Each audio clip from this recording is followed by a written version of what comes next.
तो बहुत धन्यवाद देता हूँ कि हमको ये फैसिलिटी हर साल वो प्रोवाइड करते हैं, जिसकी वजह से हम यहाँ मौसी में मंदिर करके भगवान को 8 दिन के लिए रख पाते हैं।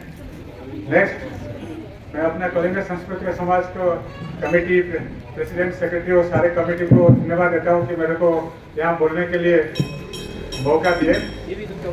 भगवान को किस मंत्र में हम पूजा करेंगे, किस मंत्र में बुलाएंगे, मैं इसके लिए एक छोटा स्टोरी से शुरू करूंगा। जो आप लोग को मालूम होगा तो ठीक है, नहीं मालूम होगा तो वो भी ठीक है।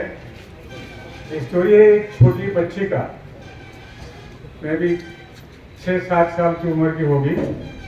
उनके घर के बाजू में एक मंदिर था और रोज स्कूल जाने से पहले यूनिफॉर्म पहन के जाके भगवान के सामने खड़ा होके प्रार्थना करके हर रोज स्कूल जाती है। तो पुजारी जी को बड़ा आश्चर्य लगा कि इतना छोटी सी बच्ची है, वो क्या आके भगवान की प्रार्थना करते हैं, कुछ बोलती रहती है अपने मन में और फिर स्कूल चले जाती है।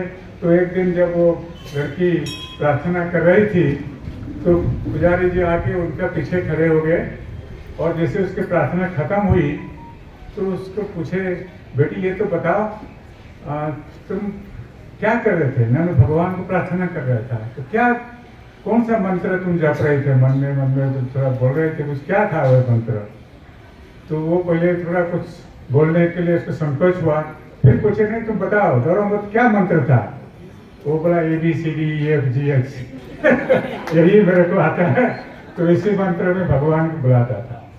तो मेरे को बताइए भगवान को कौन सा भाषा पसंद है, उनको कौन सा भाषा मालूम है, किस भाषा में हम भगवान को प्रार्थना करना चाहिए? प्यार की भाषा। कोई भाषा की जरूरत नहीं भगवान को प्रार्थना करने के लिए, क्योंकि सब कुछ तो वहीं से उत्पन्न हुआ है, सब कुछ तो वहीं से आया है। सारे भाषा उनको मालूम है, उनको खाली मन का हृदय का भाव चाहिए, प्यार चाहिए, लव चाहिए, इसके अलावा कुछ नहीं चाहिए। तो बहुत सारे पेरेंट्स, माँ बाप आजकल जो हैं उनके बहुत कंप्लेन है कि आजकल बच्चे लोग जो है ना पढ़ाई नहीं करते हैं, हमेशा मोबाइल देखते रहते हैं, टीवी देखते रहते हैं। और माँ बाप ने परेशान हो गए, कितना अच्छा स्कूल को भेजते हैं, अच्छा यूनिफॉर्म दे के, शू दे के, किताब जो चाहिए सब देते हैं, लेकिन बच्चे स्कूल जाते हैं, पढ़ाई नहीं करते हैं। टीचर जो भी पढ़ाते हैं उसको ध्यान से सुनते नहीं, होमवर्क नहीं करते हैं।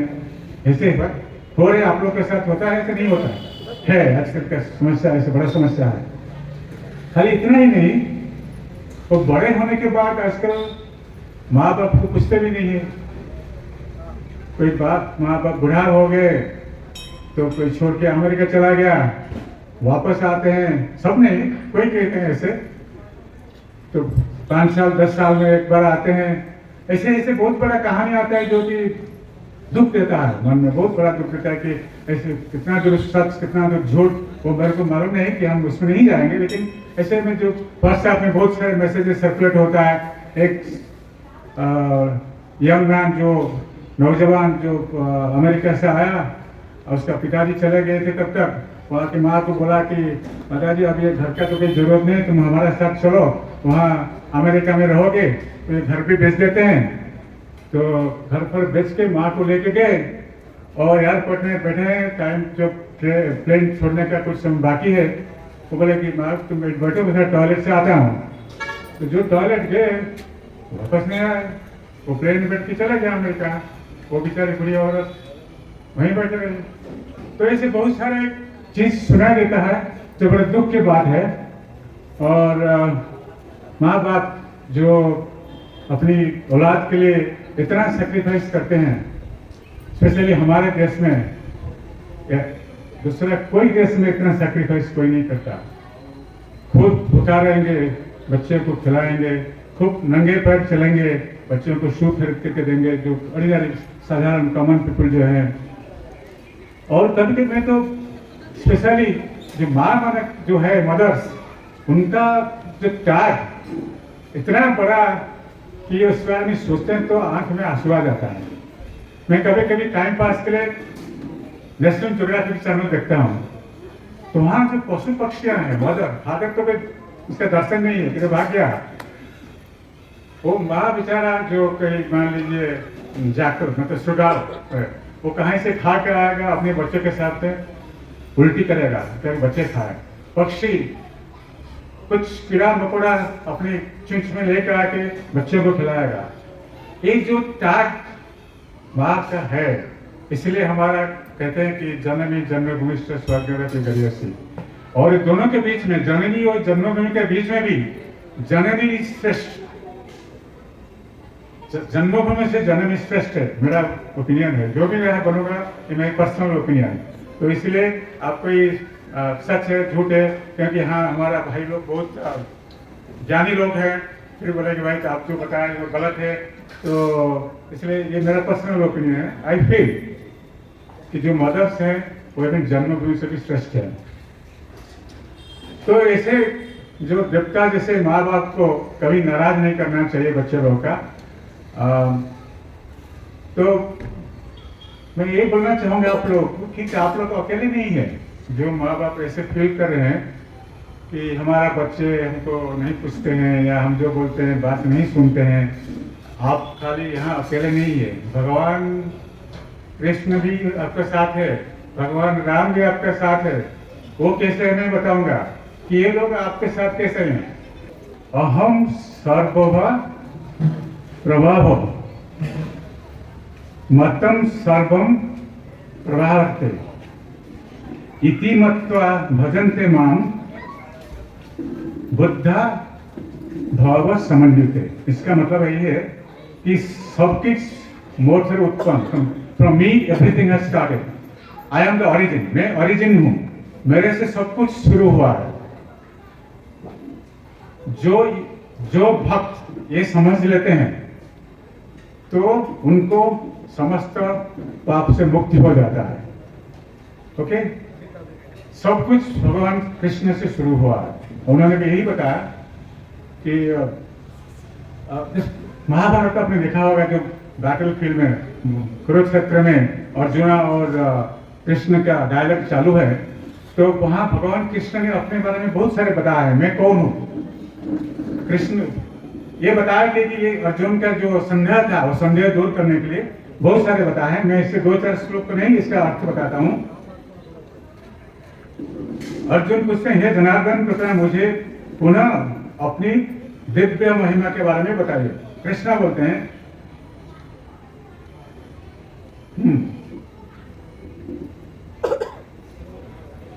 विभूति योग में मैं सभी जीवित प्राणी का हृदय में स्थित हूं। मैं ही समस्त जीवों का आदि मध्य तथा अंत हूं। मैं आदित्य के 12 पुत्र में विष्णु हूं। प्रकाश पदार्थों में मैं सूर्य हूं। मारुति में मुझे मरीचि और नक्षत्रों में मैंने रात्रि का चंद्रमा हूं। और खुद बोलते हैं कि मैं फूलों का वासना हूं, खुशबू हूं, फलों का स्वाद हूं।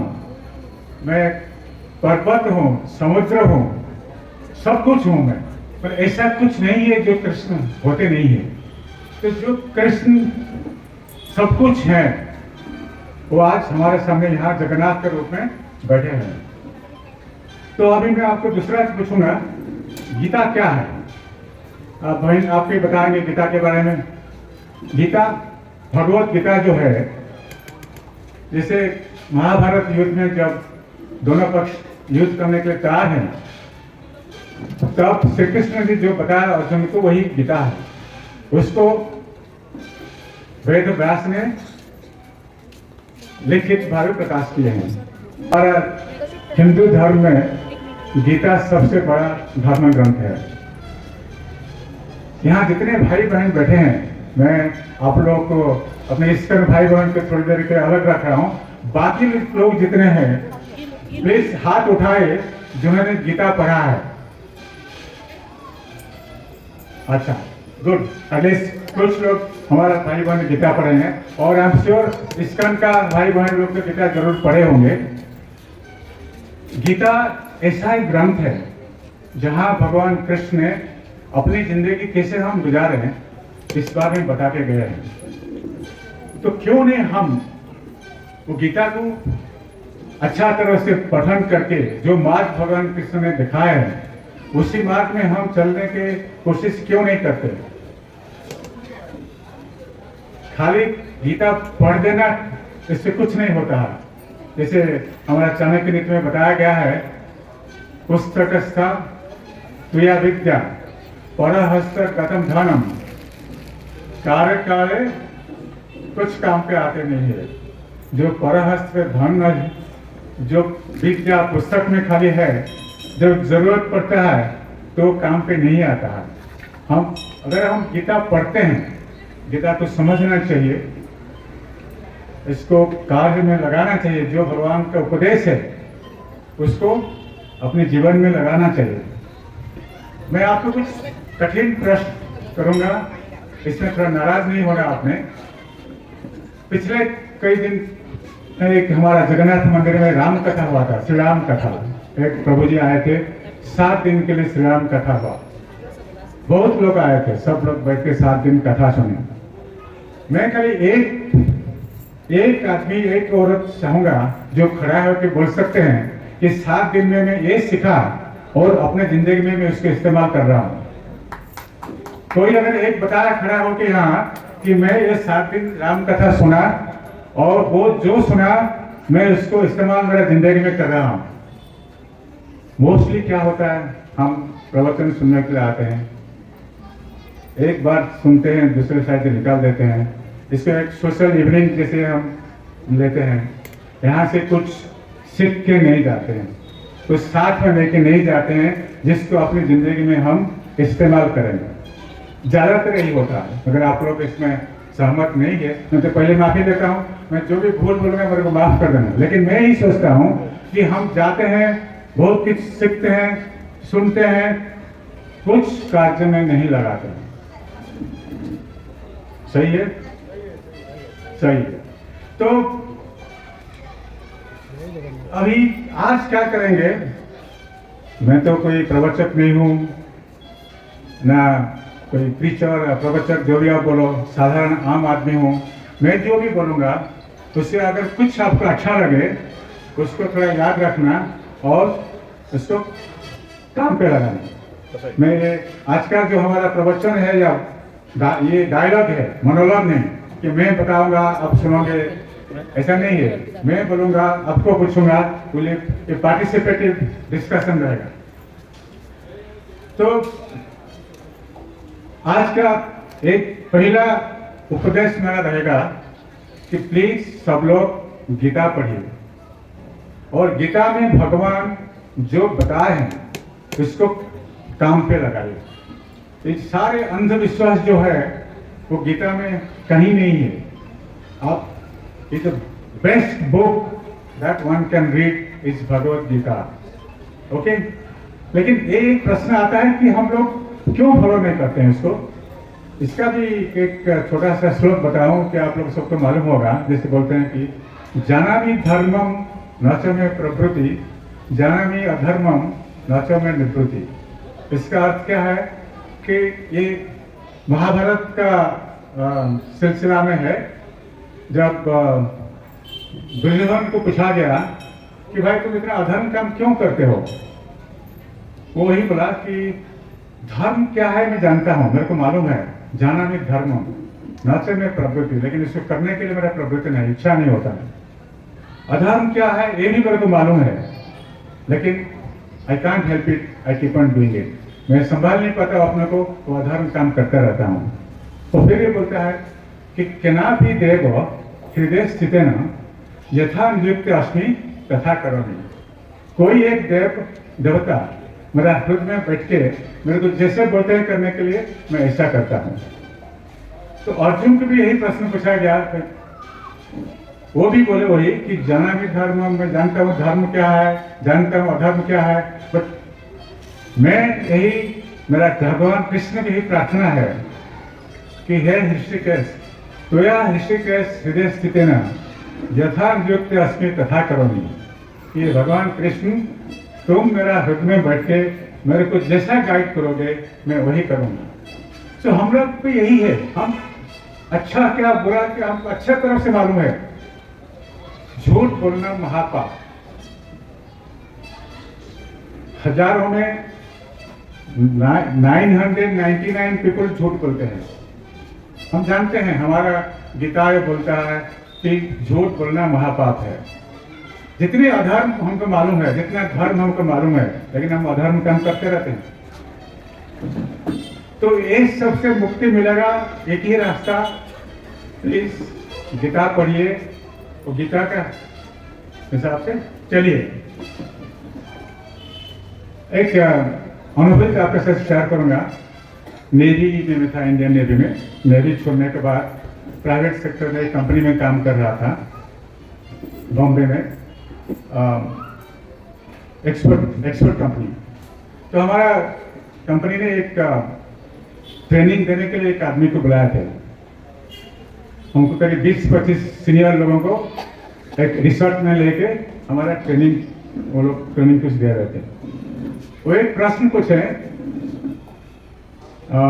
सोचिए, ये आप सोच लीजिए कि आपका जिंदगी सिर्फ तो 6 महीना बाकी है, तो आप ये 6 महीने में क्या क्या करेंगे बताइए। लिख लीजिए, अपना नोटबुक में लिखिए। सारे लोग लिखे गए, मैं प्रॉपर्टी के क्या करूँगा, बच्चों को कैसे जाएगा, विल करूँगा, बहुत सारे लिस्ट निकला कि 6 महीना है, 6 महीने के अंदर ये सारे काम खत्म करूँगा। वो पूछे फिर कि मान लीजिए आपका जिंदगी सिर्फ 1 महीना बाकी है, अब क्या करेंगे? अब विश्वास करें न करें, वहां जो 25-30 लोग थे, सब लोग एक ही सेंटेंस लेके, क्या मालूम है? मैं अपनी फैमिली के साथ ज्यादातर टाइम स्पेंड करूंगा। I will spend maximum time with my family.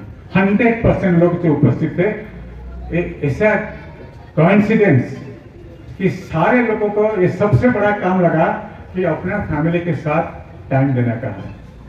तो उन्होंने बोला, भाई मरने से 1 महीना पहले क्यों टाइम दोगे, अभी से थोड़ा फैमिली के लिए टाइम दिया करो ना। तो ऐसे ही जो लोग गीता पढ़े नहीं, कि ये नहीं कि जब बुढ़ा हो जाएंगे, मरने के लिए जब यमराज का डकरा आ जाएगा, बुलावा आ जाएगा, तब गीता पढ़ेंगे। भाई अभी से गीता पढ़ना चालू करिए ना सब लोग। Okay, so that is one message, please start reading Gita.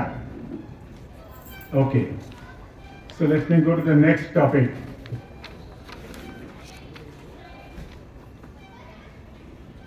एक बीजी रोड में, रास्ता में एक भिखारी बैठे थे। उनके पास एक वुडन बॉक्स, डब्बा, लकड़ी का एक डब्बा है, उसमें एक टूटा फूटा बिस्तर डाला है, और खुद उनका भिखारी लोग जैसे हैं, कोई अच्छा कपड़ा नहीं वो पहन के वो उधर बैठा रहा था। रास्ता में जो जाता है वो सबका सामने वो एल्युमिनियम का बर्तन है, भाई 2 पैसा दे दो ना करके हाथ पता था। तो एक दिन एक ज्ञानी आदमी हो गए जरूर, उस रास्ते में जा रहे थे। तो फिर वही भिखारी ने मांगा, भाई साहब 2 पैसा दीजिए या 2 रुपया दीजिए। तो उन्होंने बोला, भाई जब मेरे पास कोई पैसा नहीं है, लेकिन तुम ये जो बक्सा के ऊपर बैठे हो, इसके अंदर क्या है? कुछ नहीं है, मैं पिछले 30 साल से इस बक्सा के ऊपर बैठा हूँ। तो बोला, अच्छा ऐसा बात है, तो थोड़ा चलो खोल के देखते हैं क्या है। तो वो बोला, क्या फायदा, मैं बता रहा हूँ ना, 30 साल में इसके ऊपर मैं बैठा हूँ और इसको खोलने की कोई जरूरत नहीं है। तो वो जो ज्ञानी व्यक्ति उनको थोड़ा परसुएट किए, तो फिर दोनों मिलके वो बॉक्स को खोले। तो जब खोले तो बड़े आश्चर्य की बात है, तो बॉक्स सोने का मुद्रा में भरा हुआ है। सोना मुद्रा जो होता है उसमें बॉक्स भरा हुआ है, और ये बेचारा उसके ऊपर बैठा रहा है, भीख मांग रहा है, उसको खुद को मालूम नहीं कि किसका ऊपर बैठा है। ओके, तो हाँ, मैं बात एक भूल गया आपको बताने के लिए। इसके फिर एक बताने के बाद फिर यहाँ वापस आऊंगा। क्या भूल गया कि आपको बताया था कि जैसे आप लोग का जो दुख है, दर्द है कि बच्चे आपको पूछते नहीं है, तो भगवान ने बोला ना, भगवान कृष्ण आपके साथ है। वो कृष्ण जी को भी दुख दर्द है, क्योंकि इतना कष्ट करके, इतना कष्ट, जो कि वो खुद पैदा हुए किधर, कारागार में, उनको मारने के लिए कंस ने कितना उपाय किया, वो सबसे बच गए। फिर जाके जब युद्ध हो रहा था वहां जगत की भलाई के लिए कुछ बोले, बताए कि ये मेरे संतान संतति जो होंगे उसको फॉलो करेंगे। किंतु दुख की बात है, जो आप लोग, हम लोग, मैं भी उसमें शामिल हूँ, जो वही भगवान कृष्ण का संतान है, हम उनका कहना बात में सुनते नहीं है। तो इसलिए मैं बोला, भगवान कृष्ण आप जैसे हैं, आपके जैसे बच्चे लोग आपके बात नहीं सुनते हैं, हम भी वो परम पिता का बात नहीं सुनते हैं, तो दुख की बात है? तो सबको सुनना चाहिए ना भगवान कृष्ण की बात। तो वो बात लिखा गया है, तो बात को जरूर सुनिए, जरूर पढ़िए और उसको फॉलो करिए। अच्छा, कमिंग बैक टू भिखारी जो बैठा था, तो हम लोग तो हैं, हम भी ऐसे हैं। मैं अगर आपको बताऊंगा कि सब लोग थोड़ा अंदर झांक के देखिए और खुद के अंदर झांक के देखिए, आप बोलेगा हम क्या भिखारी हैं? मैं भगवान है आणि हम ऊपर बैठे भिखारी है। सही है। तो यही है कि हमारे अंदर क्या है, एक देवत्व है, अंश, भगवान का एक अंश है या नहीं है? अगर हम सब उनसे उत्पन्न हुए हैं, हम सब उनका वंशधर हैं, तो हमारा अंदर वो भगवान का एक अंश है, वो देवांश है। अगर ऐसा है, हमारा अंदर भगवान है, तो हमको क्यों लोग पूजा नहीं करते? भगवान कृष्ण को पूजा करते हैं, राम को पूजा करते हैं, आपको क्यों नहीं पूजा करते? मेरे को क्यों नहीं पूजा करते हैं? सब लोग क्यों नहीं करते हैं? कोई भाई बताओ, बहन बताओ। अगर हमारे अंदर भगवान है तो हमको क्यों लोग पूजा नहीं करते हैं? कोई बताए ना, थोड़ा माइक लो, कोई आके, एनीबडी, कोई भी है बताइए, मैं बताता हूं। इसका पहले थोड़ा इसका विवेकानंद इसके बारे में बताऊंगा, फिर इसका आंसर दूंगा। विवेकानंद ने सारे ग्रंथ पढ़ने के बाद, सारे धर्म को चर्चा करने के बाद इस नतीजे पे पहुंचे कि सब धर्म को सिर्फ 3 वाक्यों में बताया जा सकता है। सिर्फ 3 वाक्य। जानते हैं कोई भाई 3 वाक्य क्या है? वो 3 वाक्य यही है। मैं इंग्लिश में पहले बोलूंगा और फिर मैं समझाऊंगा, क्योंकि थोड़ा जो पढ़ता हूँ, इंग्लिश में पढ़ता हूँ, ना संस्कृत मालूम है ना हिंदी मालूम है, तो पहले इंग्लिश में बोलूंगा फिर आपको समझाऊंगा। वो 3 वाक्य ऐसा है, each and every soul is divine. Each and every soul is divine. इसका मतलब सारे जीव जो है सब में भगवान है, डिविनिटी है, देवत्व है, number 1। Number 2, the purpose of life is to manifest this divinity. हमारा जीवन का सबसे बड़ा जो काम है, पर्पस, उद्देश्य है, ये देवत्व जो हमारे अंदर है, इसको कैसे हमें प्रकट करेंगे। तो जीवन का उद्देश्य क्या है? हमारा अंदर जो देवत्व है उसको हम कैसे प्रकट करेंगे। तो सेकंड बात हुआ। थर्ड क्या है कि you can do it either by work, by worship, okay, और बाय क्रिया।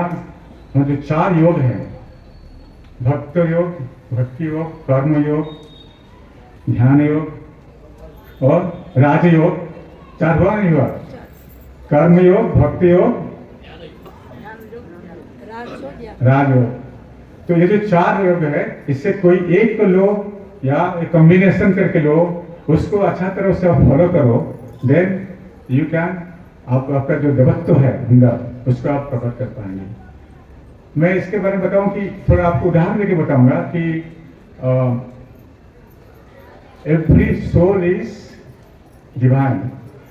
एक्चुअली क्या है कि हमारा देवत्व अंदर है, वो प्रकाशित नहीं हुआ है। जैसे कि मान लीजिए कोई भी एक बी आप लीजिए,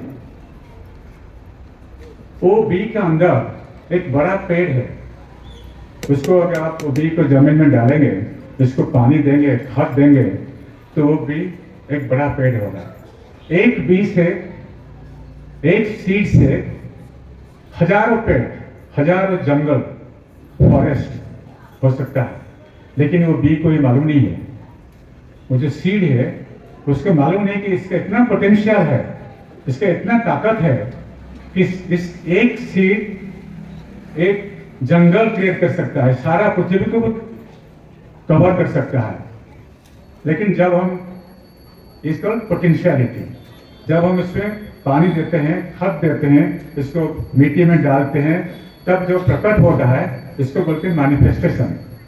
तो हम जब अपने जगत को मैनिफेस्ट करते हैं, जब बाहर निकालते हैं, then actually we are like God. हमारा इतना ये पावर है, भगवान के पास जो पावर है वो सारे पावर हमारे पास है। इसमें आप राजी होते हैं? You agree with this proposition? अगर मैं बोलूंगा भगवान का जितनी शक्ति है हमारे पास भी इतना शक्ति है, तो सही है या गलत है? सही है। लेकिन हम उस शक्ति को पहचानते नहीं, हम इसको बाहर लाने की कोशिश नहीं करते हैं। मैं इसके ऊपर और आपको, जैसे लोग संस्कृत का श्लोक बोल के आपको समझाते हैं, मैं एक इंग्लिश का कोटेशन बोल के आपको समझाऊंगा। Deep with in man dwell those slumbering powers which will astonish him that he never dreamed of, forces that will revolutionize his life if aroused and put into action। मान लीजिए मैं संस्कृत में बोलिया, मैं इंग्लिश में बोलिया, आपको मैं समझाता हूँ। हर एक इंसान का अंदर छुपा हुआ ऐसा शक्ति है, वो शक्ति के बारे में उसको खुद को पता नहीं है। अगर वो कभी सोचा नहीं है कि मेरा अंदर ऐसा शक्ति है करके, अगर वो उसी शक्ति को बाहर प्रकट कर पाएगा, उसको बढ़ाएगा, then his life will totally change. Okay, कि जीवन पूरा परिवर्तन हो जाएगा। तो वही शक्ति है दिव्य शक्ति। तो दिव्य शक्ति को कैसे आप बाहर निखारेंगे, ये भी वही गीता में लिखा गया है। तो हम दिव्य व्यक्ति किसको बोलते हैं? वही दैव, जो भगवान कृष्ण हम बोलते हैं, राम बोलते हैं, उनका हम पूजा करते हैं। क्यों पूजा करते हैं? मैं बोला ना, उनका जो दैविक गुण है, क्वालिटीज, डिवाइन क्वालिटीज है, वो डिवाइन क्वालिटी के लिए हम पूजा करते हैं कि हम भी उनके जैसे बने, वो क्वालिटी को अपनाकर उनके जैसे बने। अगर आप भगवान कुछ मांगेंगे, भगवान आपको देंगे नहीं। ओके, देंगे क्या? आप हमेशा आपको मिलेगा, क्या मिलेगा? आपका कर्म का फल मिलेगा। आपका जो खाली मांगना कि हाँ भगवान मेरे को ये दे दो, सुख दो, शांति दो, मन को चैन दो, भगवान किसी को कुछ नहीं देते हैं। भगवान बोलते हैं अपना काम करो और काम के हिसाब में फल मिलेगा। तो भगवान का जो क्वालिटीज है, गॉडली क्वालिटीज, ये भी गीता में लिखा गया है। तो चैप्टर 16:1 से लेके 3 तक, चैप्टर 16:1 to 16:3, वो क्वालिटीज क्या एक एक देख लेते हैं।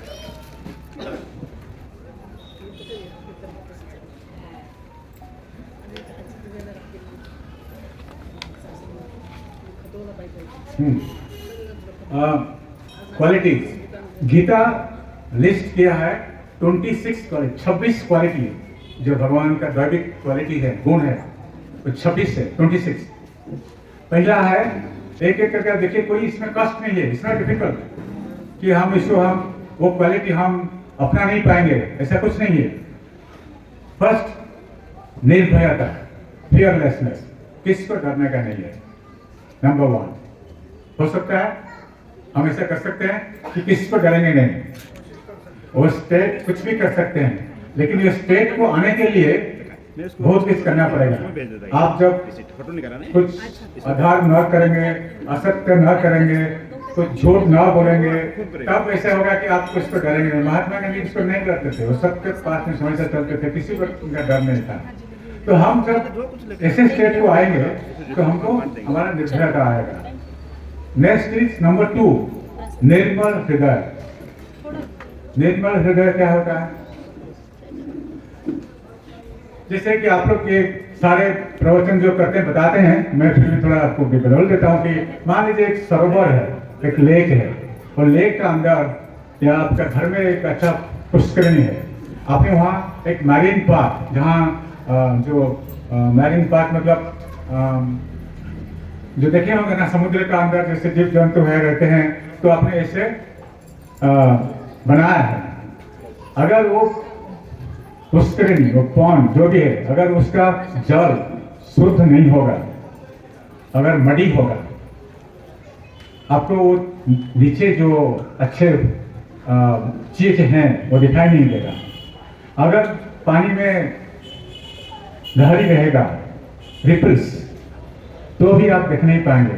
तो निर्मल हृदय मतलब जब आपका हृदय स्वच्छ होगा, वहां कोई रिपल्स नहीं रहेगा।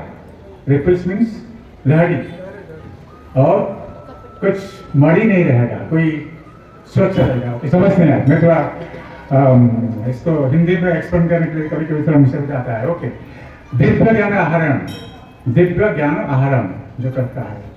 देन बदान्यता मीन्स दानी, जो दूसरों को देता है कुछ। आत्मसंयम, यागानुष्ठान, वेद अध्ययन, व्रत तपस्या, सिंप्लिसिटी, सरलता, अहिंसा, सत्य, क्रोध शून्यता, त्याग, शांति, किसी को दोष नहीं देगा, किसी का दोष न निकालेगा, सब जीव के प्रति दया, लोभ शून्यता, भद्रता, विनम्रता, दृढ़ता, डिटर्मिनेशन, तेज, रेडियंस, क्षमा, फॉरगिवनेस, धैर्य, patience, purity of body and mind, खुद का शरीर और मन पवित्र, ईर्ष्या शून्यता, समझते हैं? ईर्ष्या शून्यता को मालूम है क्या है? और सम्मान, लाभ का आशा नहीं रखना। हम क्या करते हैं ना, बहुत कुछ काम करते हैं, ये सोचते हैं हमको जनता से थोड़ा सम्मान मिले, वो भी नहीं रखने का है। निष्काम कर्म करना। तो ये जो 26 क्वालिटीज हैं, अगर हम 26 पे 26 तक करने का तो देवता बन जाएंगे। अगर कोशिश करके कहीं एक आदमी कर पाएंगे तो भी हमारा जिंदगी में बहुत कुछ हम तरक्की करेंगे। लेकिन हम करते क्यों नहीं? बोलिए ना, थोड़ा पार्टिसिपेट करिए। क्यों नहीं हम करते अपनी जिंदगी को ऊपर उठाने के लिए? अपने जो भी हम जिधर हैं, स्पिरिचुअली बोलिए, फाइनेंशियली बोलिए, सोशली, मतलब सामाजिक हिसाब से देखिए, आर्थिक अवस्था देखिए, जिस परिस्थिति में अब है, हम यहाँ से ऊपर उठने के लिए कोशिश क्यों नहीं करते हैं? करते हैं, वेरी गुड। तो करना चाहिए। और यहाँ क्या कि ये थोड़ा स्पिरिचुअली ऊपर उठने के लिए कोशिश करना चाहिए। बहुत लोग क्या करते हैं, they are afraid of working hard, काम करने के लिए डरते हैं। अपनी जो कंफर्ट जोन है, कंफर्ट जोन से बाहर जाना नहीं चाहते हैं। उसके अंदर जितना होता है उसमें शांत है, खुश है। मेरा एक कमांडिंग अफसर थे, एक जहाज के अंदर नौकरी कर रहा था, काम कर रहा था। वो चिल्का, INS चिल्का में कमांडिंग अफसर करके थे। ये हमारे उत्कलवासी ओडिया लोगों के बारे में एक बहुत अच्छा मेरे को एक बार बताया। बोले भाई, आपके उड़ीसा के लोग के बारे में यही सुना हूँ कि वो सुबह उठते हैं, उनका बिस्तर के बाजू में एक हंडी रहता है। हंडी समझते ना? वो सुबह जैसे उठते हैं, वो हंडी में हाथ डालते हैं, चावल है क्या? है ना? सो जाते हैं। तो चावल नहीं है तब जाएंगे काम करने के लिए। तो मतलब ये खाली उड़ीसा वासी के लिए नहीं है, सबके लिए है। हम क्या करते हैं, हम जहां हैं, जिस स्तर में हैं, वो शांति में बैठ जाते हैं। क्यों जाएंगे? आगे बढ़ने के लिए कोशिश क्यों करेंगे? काम करना पड़ेगा ना, पढ़ाई करना पड़ेगा, काम करना पड़ेगा, हार्डवर्क करना पड़ेगा ऊपर उठने के लिए। इस बार मैं आपको और एक छोटा सा उदाहरण देता हूँ। मेरा बेटी मुंबई में है, उसका एक हॉबी है जो माउंटेनियरिंग करता है, मतलब पहाड़ चढ़ना उसका हॉबी है। तो इस बार 15 दिन करीब की बात है, वो साथ में करीब 30 लोगों को साथ लेके, एक फॉरेनर 15 करीब फॉरेनर 15 इंडियन, 30 लोगों को साथ लेके हिमालय का जो बेस कैंप है, एवरेस्ट बेस कैंप, वहाँ चढ़ने के लिए गई थी। तो साथ में अपना बेटा और बेटी दोनों को ले गए थे। बेटा जो है वो करीब 15 साल की होगी और बेटी करीब 10 साल की होगी। अच्छा, हिमालय बेस कैंप है करीब हाइट 20,000 फीट की करीब है, और वहाँ चढ़ना बहुत मुश्किल होता है, इसे चढ़ना पड़ता है। और जैसे जैसे आप ऊपर जाते हैं वहाँ ऑक्सीजन का कमी होता है, तो फिर आपको ब्रेथलेसनेस, निश्वास प्रश्वास लेने में दिक्कत होता है। तो लोग उनका कुछ 15 दिन का ट्रिप था। जब वापस आए, मैंने मेरा पोता को पूछा, भाई कैसा रहा तुम लोगों का ट्रिप? बोला, नाना जी पहले 5 दिन तो बड़ा मुश्किल था।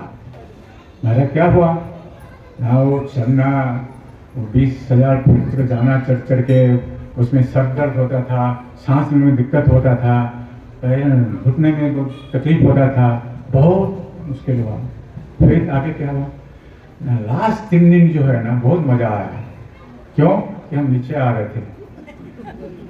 हमारे जिंदगी में ऐसा ही होता है, ऊपर चढ़ने के लिए मेहनत करना पड़ता है, घुटने में दर्द होता है, काम करना पड़ता है, पसीना बाहर निकलता है।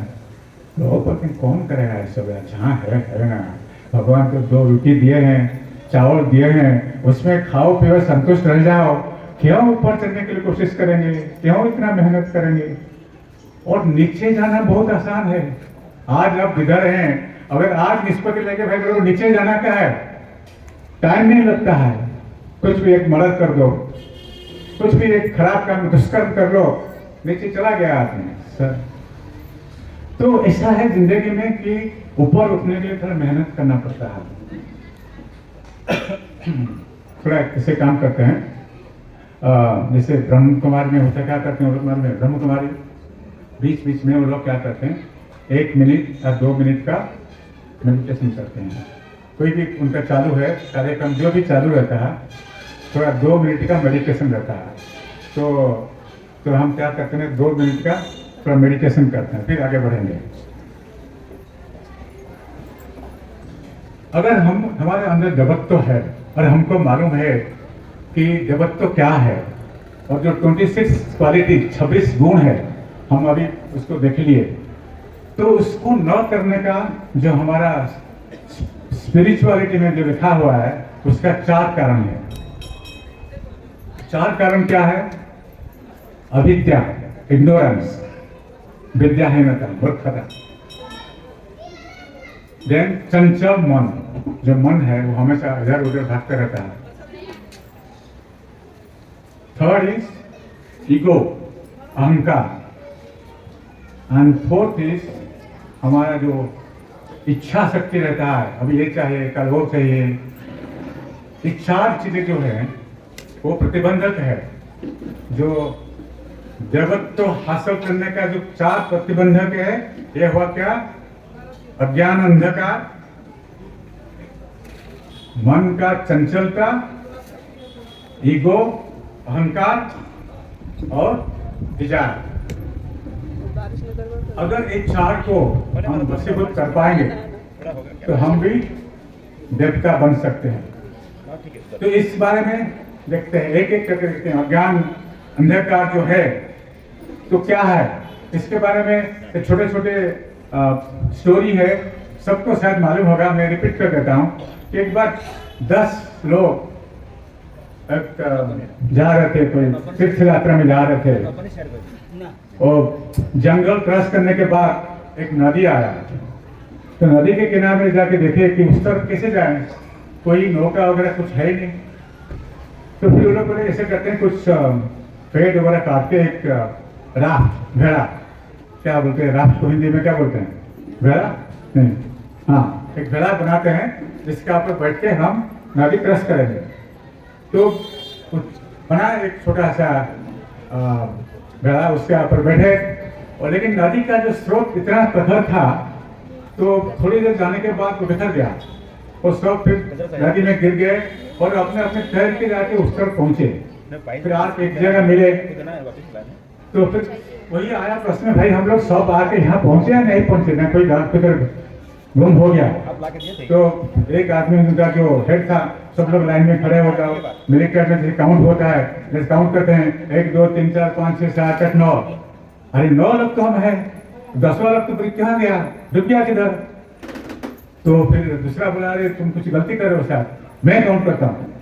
तो वो भी काउंट किया 1 2 3 4 5 6 7 8 9, वेर इज 10, 10 किधर गया, 10वां आदमी। तो सब बैठ के रोने लगे, तो कहाँ गया हमारा फ्रेंड, तो 10वां आदमी जो था किधर गया, डूब के मर गया। तो ऐसे एक सर्जन उस रास्ते में जा रहे थे, भाई देखे तुम लोग क्यों रो रहे हो ना। ऐसे हम लोग 10 आदमी उस तरफ से निकले और यहाँ 9 लोग पहुंचे और 10वां वाले तो गायब। हाँ अच्छा ऐसे कैसे हुआ, तो देखो ना हम लोग काउंट कर रहे हैं 1 2 3 4 5 6 7 8 9, 10वां नहीं है। अरे भाई 10वां तो तुम हो। तो ऐसे ही हम क्या करते हैं न, खुद के बारे में हम भूल जाते हैं, हम क्या है ये भूल जाते हैं हम। जैसे आपने वो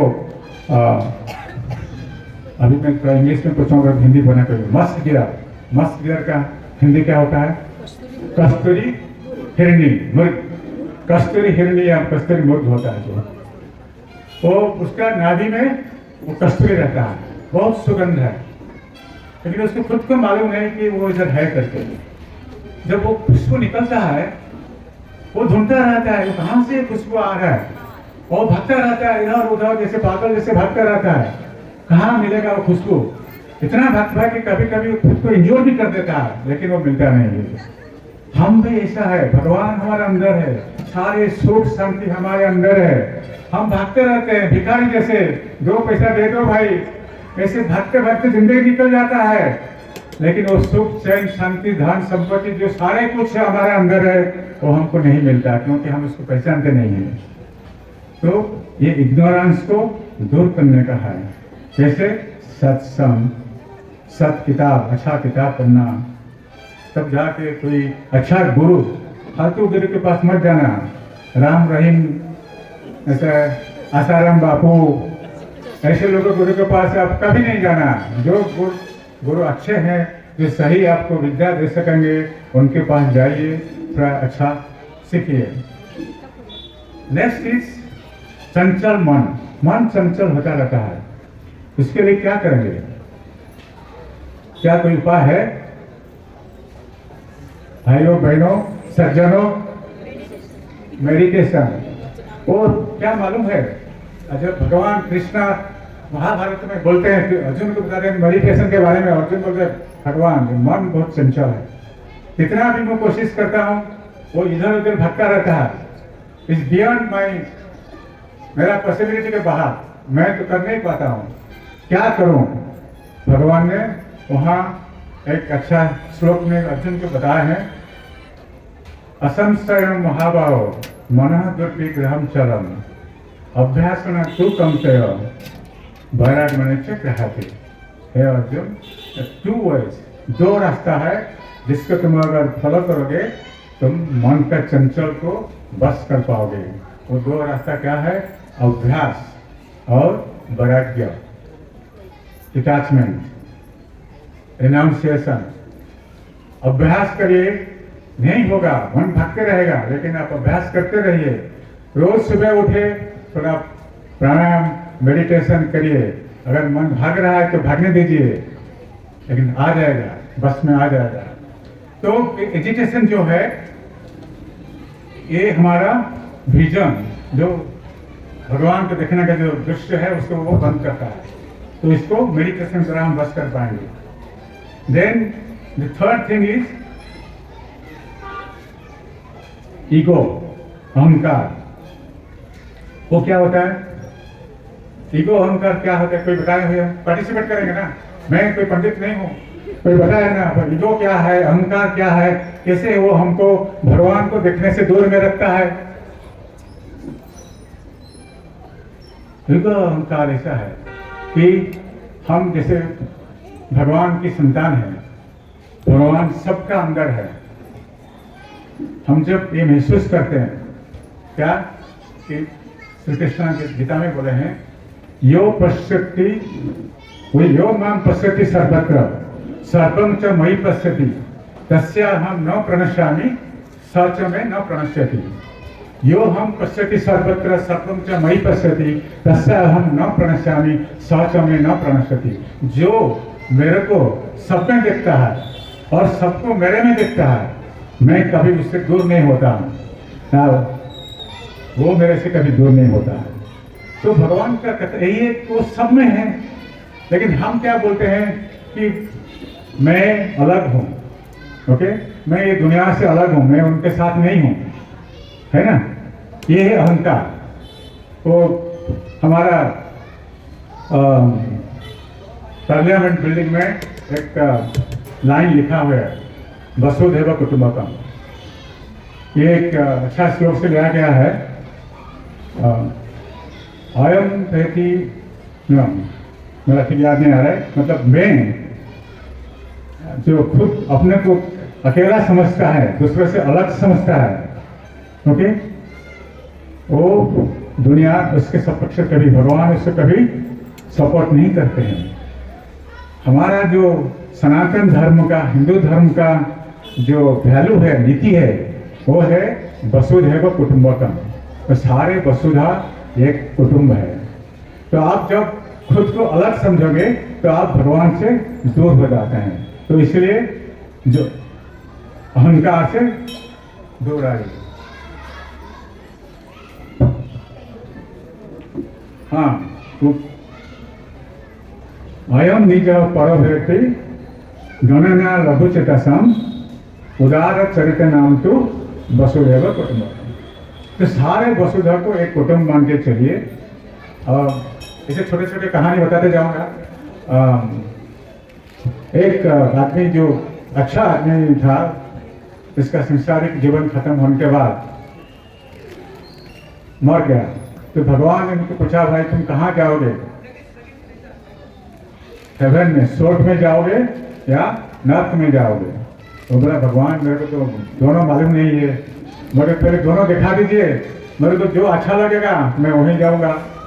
तो फिर भगवान एक अपने दूत को दे, भाई इसको लेके दिखाओ, स्वर्ग और नर्क के दोनों दिखा के लेके आओ। तो उस स्वर्ग को पहले लेके गया, नहीं पहले नर्क को लेके गया।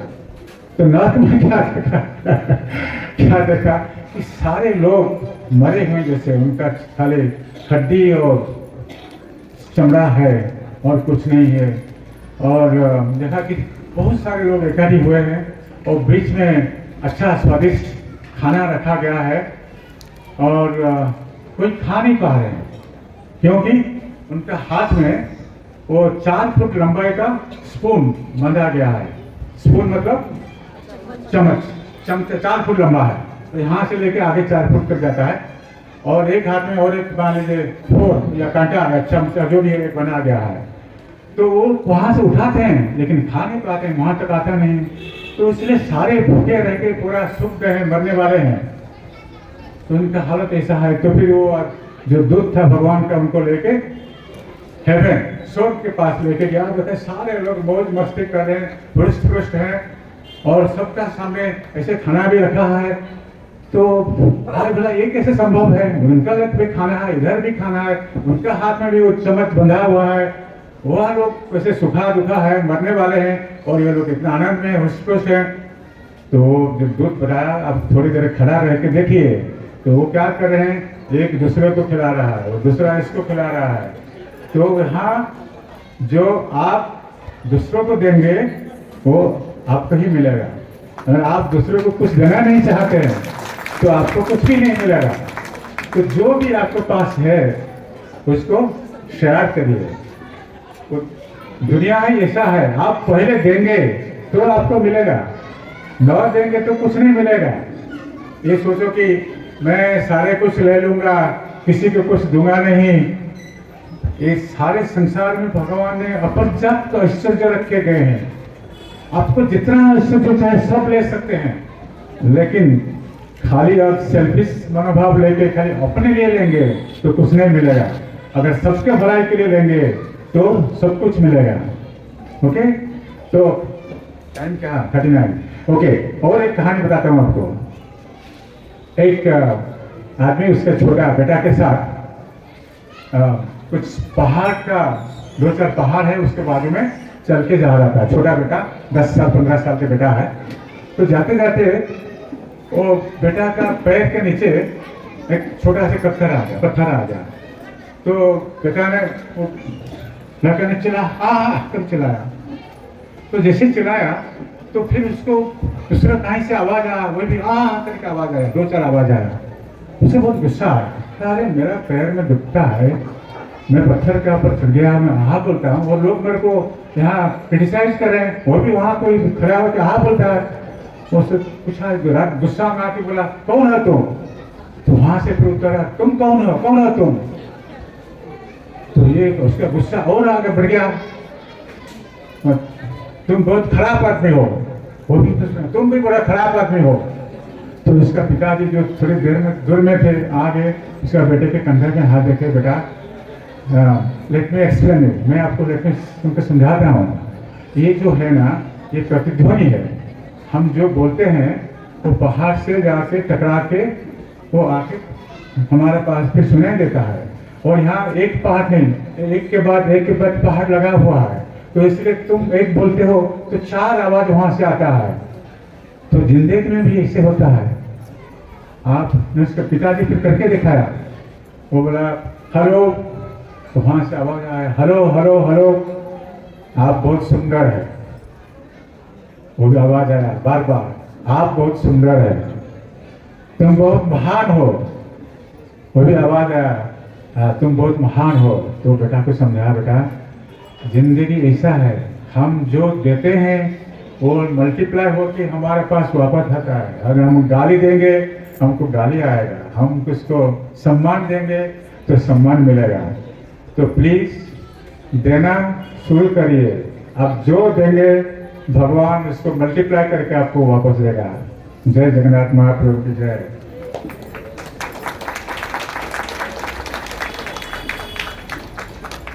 Okay, next come last fourth obstacle, प्रतिबंधक क्या है? आदमी का आसक्ति, डिजायर, इच्छा, मेरे को ये चाहिए वो चाहिए, सब कुछ चाहिए। पॉलिटिशियन, सॉरी बिहारी साहब माफ कर देंगे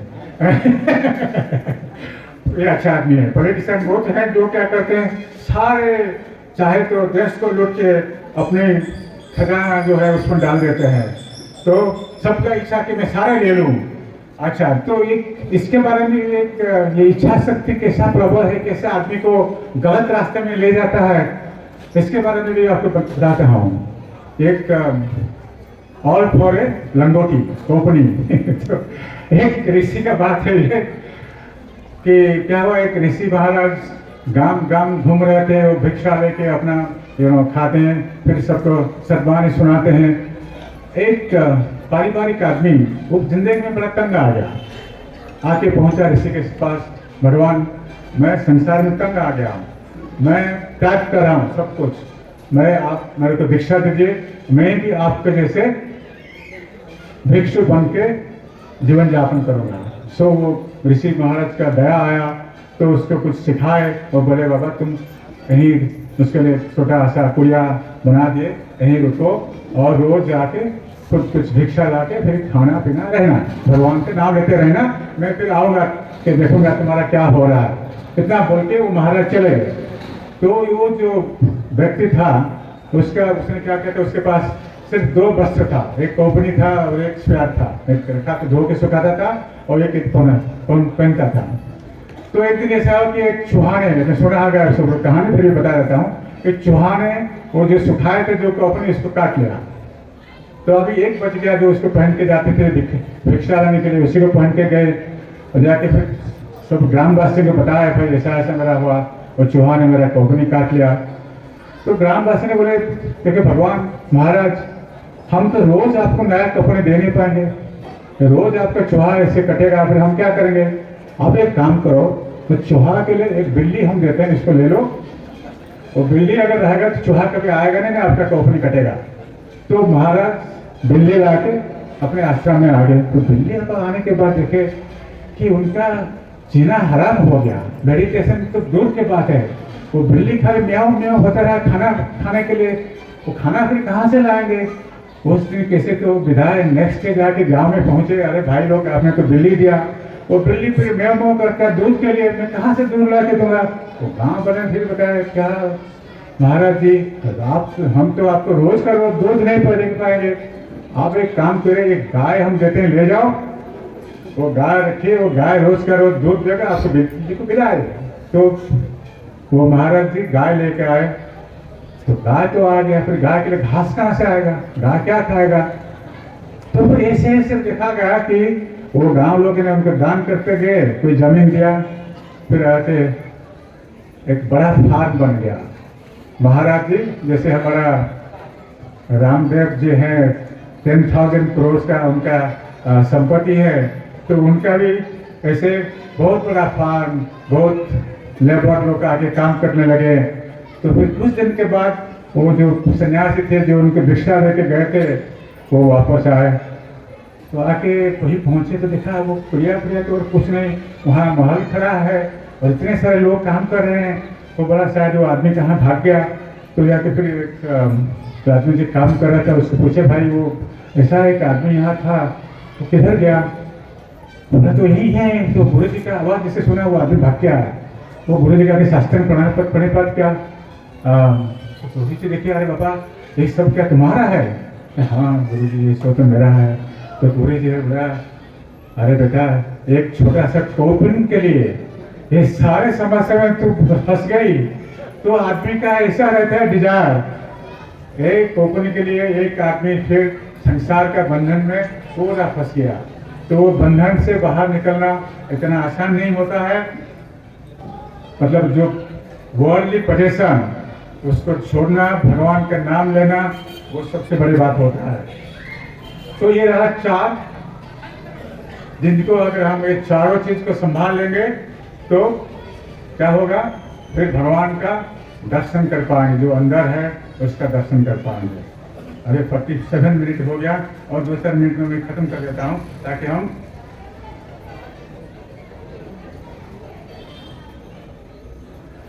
थोड़ा अभी ये स्पिरिचुअलिज्म छोड़ के तो जनरल बात में करूंगा।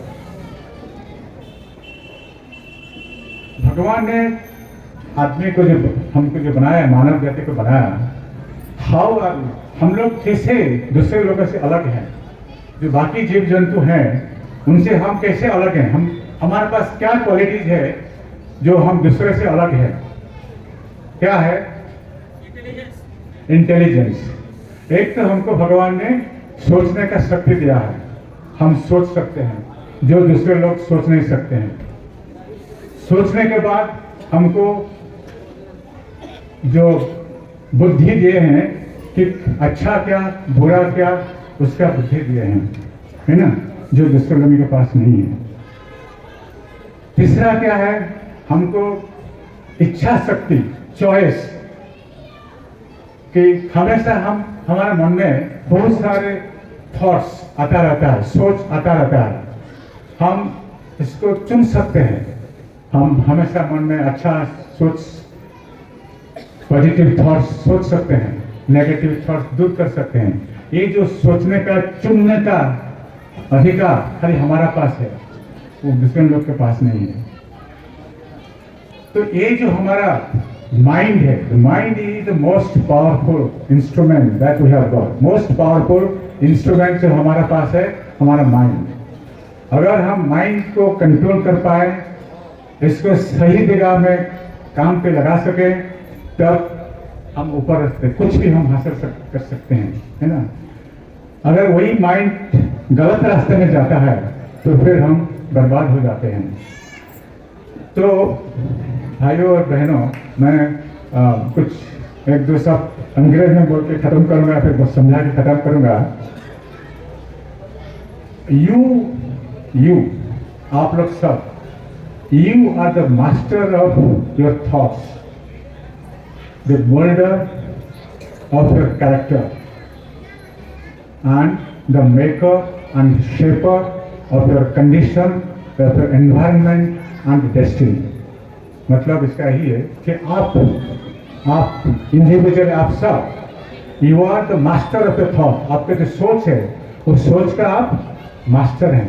तो सोच आपका स्लेव है, आप जो चाहें आप सोच सकते हैं। You are the master of your thought, you are the moulder of your character. आपका जो चरित्र है, वो चरित्र आप ही बनाने वाले हैं, दूसरों के आपके लिए नहीं बनाता है, आप ही बनाने वाले हैं। आप ही आपका जो भाग्य, डेस्टिनी, वो भाग्य का गठन करता है, भगवान नहीं है।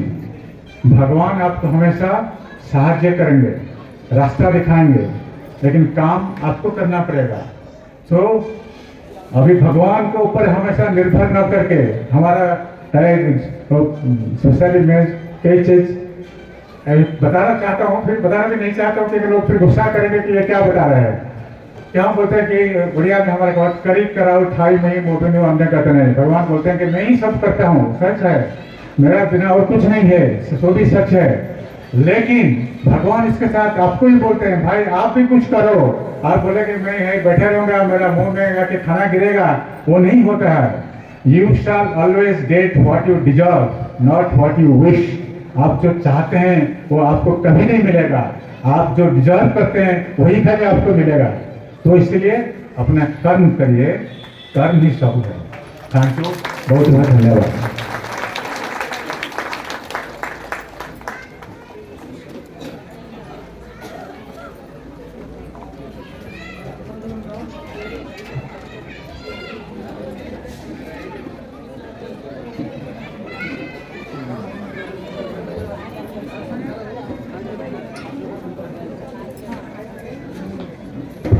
जय जगन्नाथ।